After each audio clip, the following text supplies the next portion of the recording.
kita mengambil sebuah pembelajaran, saudara. Ada apa alam sekarang sudah tidak bersahabat kepada Allah? Kenapa alam begitu murka, saudara? Musibah demi musibah, banjir demi banjir, longsor demi longsor menghantam kita punya negeri, ibadah Allah. Negeri yang luar biasa, negeri yang sangat banyak para ulama, para kiainya. Tapi ada apa? Kenapa?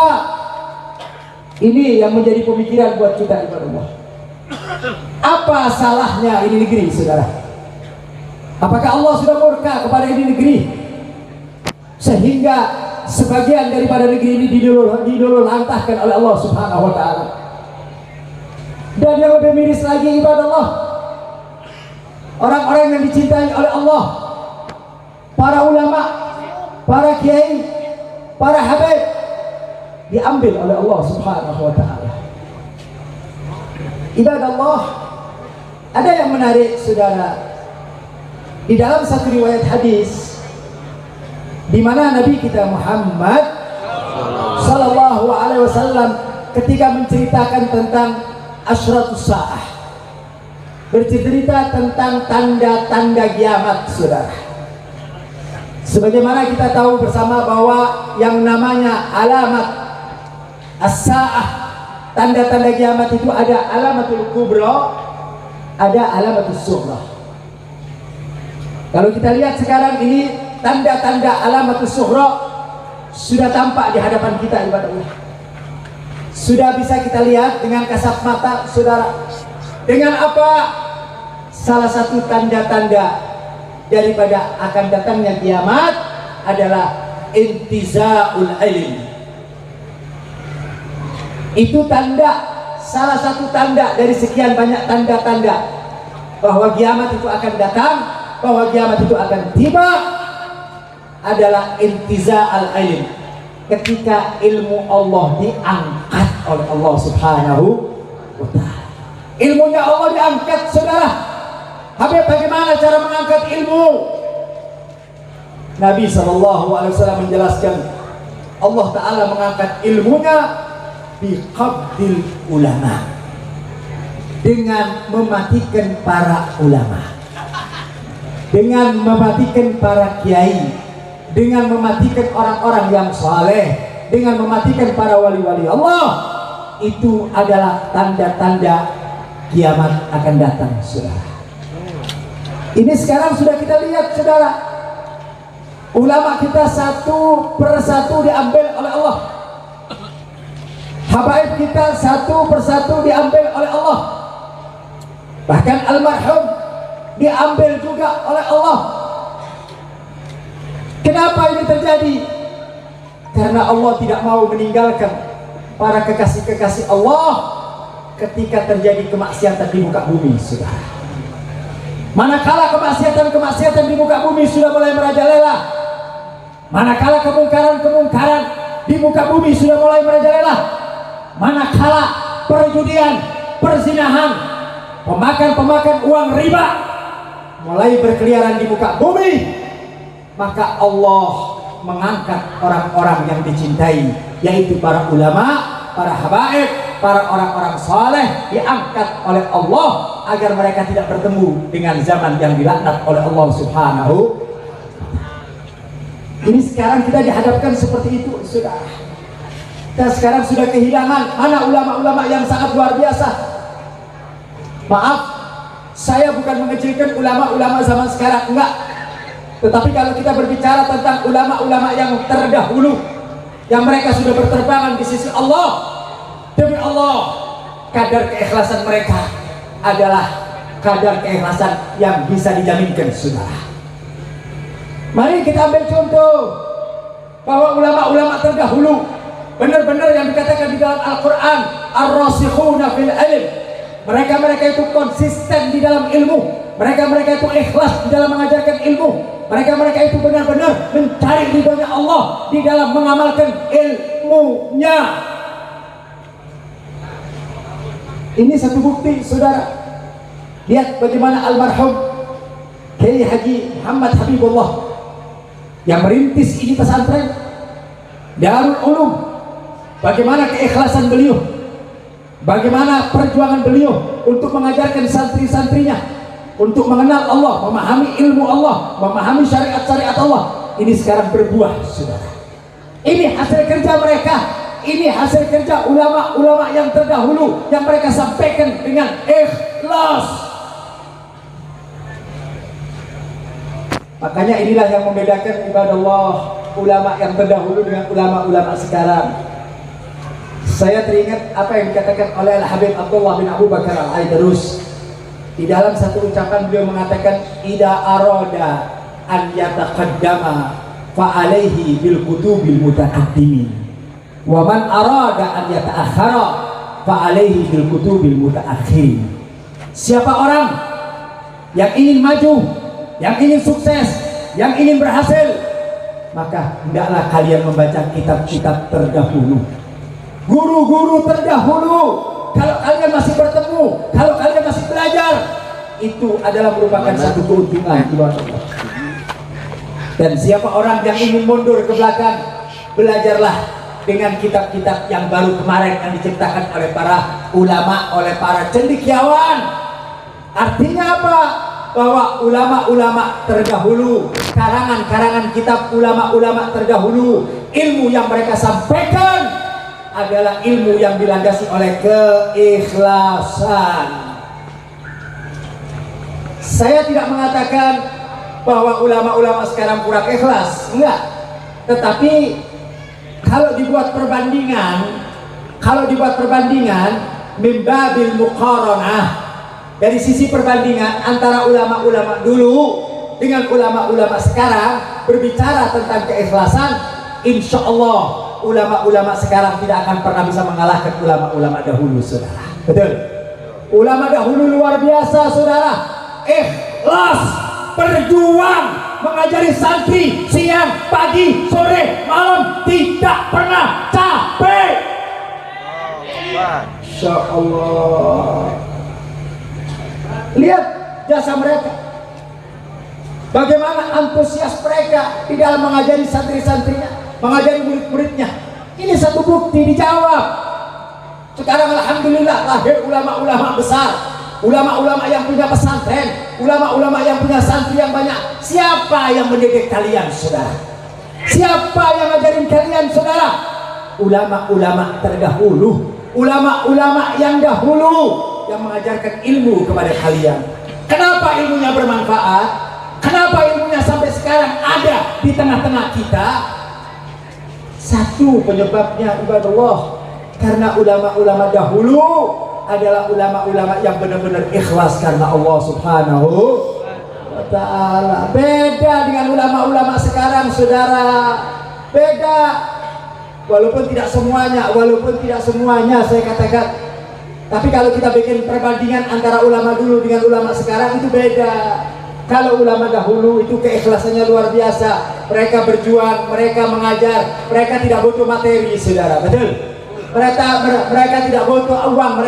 Kalau mereka dapat hadiah mereka terima. Tapi mereka untuk memajak atau mereka untuk memberikan satu keharusan di dalam membayar, itu buat mereka nggak ada, saudara.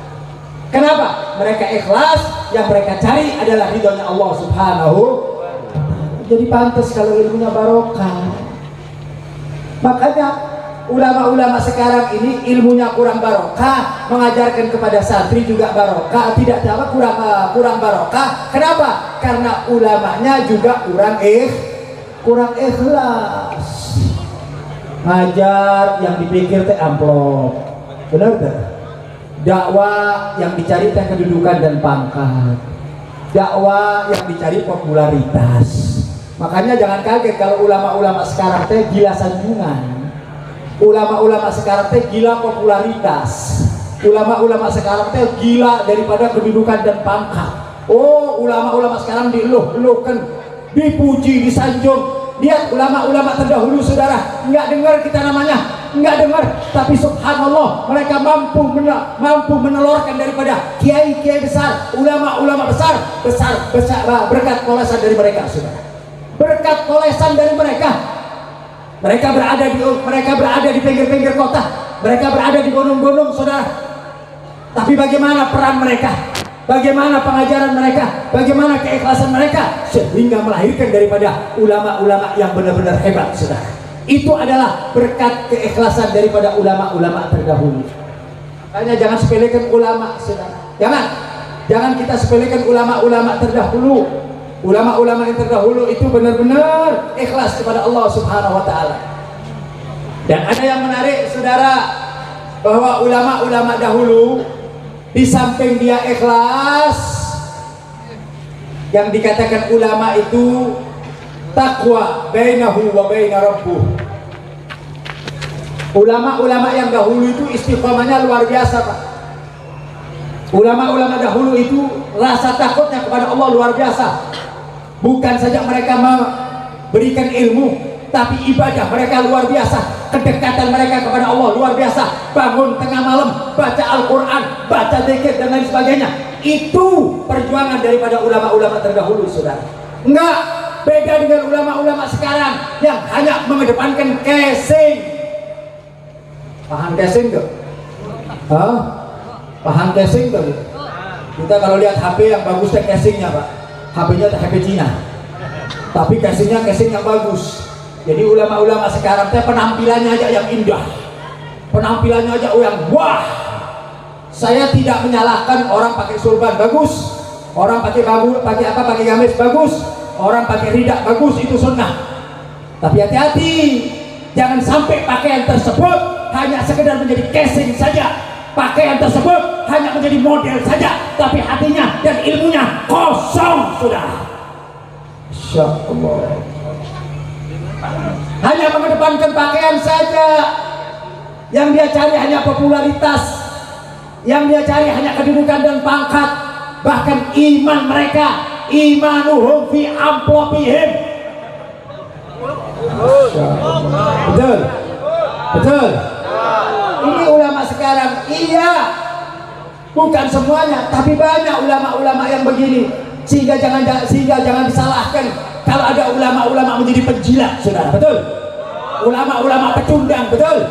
Ulama-ulama yang mencari popularitas, ulama-ulama yang mendekati orang-orang bolim dan lain sebagainya. Yang dia dapatkan adalah duniawiyah, bukan istiqomah. Berbeda dengan ulama-ulama yang terdahulu. Kalau ulama-ulama yang terdahulu luar biasa, walaupun mereka tinggal di belakang gunung, saudara, tinggal di desa yang terpencil ibadah Allah, tapi karena keikhlasannya Allah angkat kedudukan dan kemuliaan mereka ibadah Allah. Sering saya katakan kepada para kiai, para ulama, kalau kalian ingin cari popularitas yang datangnya dari Nabi Muhammad. Kalau kalian ingin disanjung, hei para kiai, hei para ulama yang ada di hadapan kita semuanya, para kiai, kalau kalian ingin dipuji, ingin disanjung, ingin mendapatkan pangkat dan kedudukan, sanjungan yang datang dari Nabi Muhammad, pangkat yang datang dari Nabi Muhammad, popularitas yang datang dari Nabi Muhammad.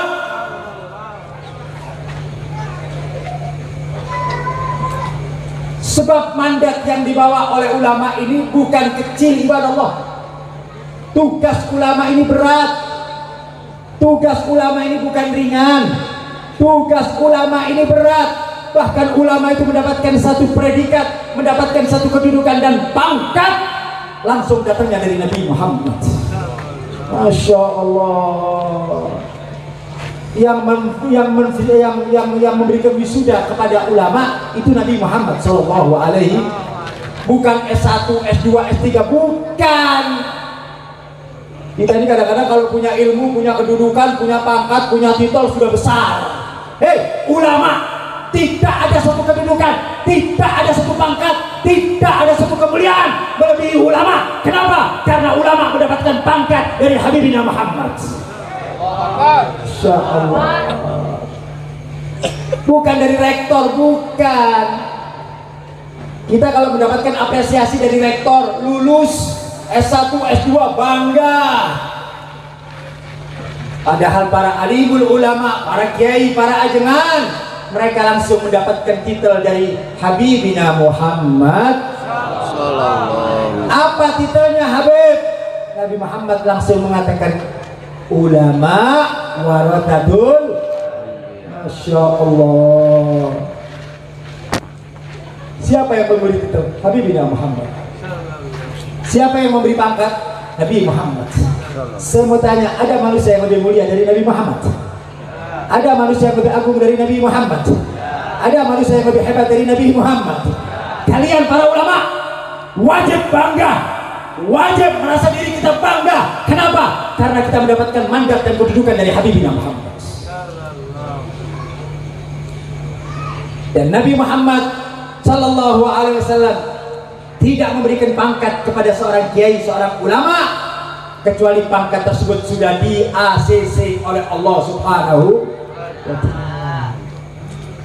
Jadi pangkat yang diberikan oleh Nabi Muhammad itu sudah ada tanda tangan dari Allah, sudah mendapatkan ACC dari Allah. Kenapa? Karena Nabi Muhammad tidak mengatakan sesuatu kecuali wahyu. Ma yantiqu anil hawa in huwa illa wahyun yuha. Nabi itu tidak berkata, Pak, Bu, kecuali wahyu yang datangnya dari Allah Subhanahu wa Ta'ala. Alangkah mulianya ulama, alangkah agungnya ulama, alangkah hebatnya ulama.